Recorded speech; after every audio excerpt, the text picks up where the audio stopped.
بتوفيق من الله نجحت العمليه هذه. مليون شجره، مليون شجره بالمعنى راهو كاين مليون قلب جزائري، حتى الناس اللي ما جاتش قلوبها كانوا معنا. كما راكم تشوفوا في الصيف هذا برك اللي فات عندنا حوالي يا ربي حوالي شهرين هذه الجنه الخضراء ولات فرمشه من العين كحله.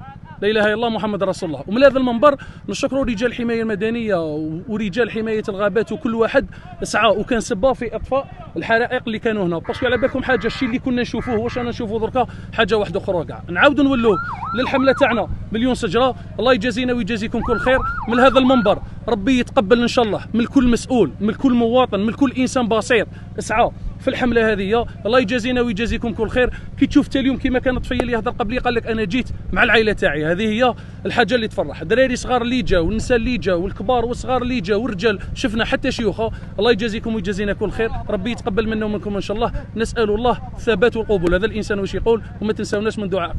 وحتى الصحافه اللي كانت حاضره بقوه في التغطيه الاعلاميه كي كانت تشعل النار، واليوم كي راهي تنغرس باذن الله حتولي الجنه الخضراء. الصحافه الله يجازيكم كل خير ان شاء الله، وربي يتقبل منا ومنكم، والسلام عليكم.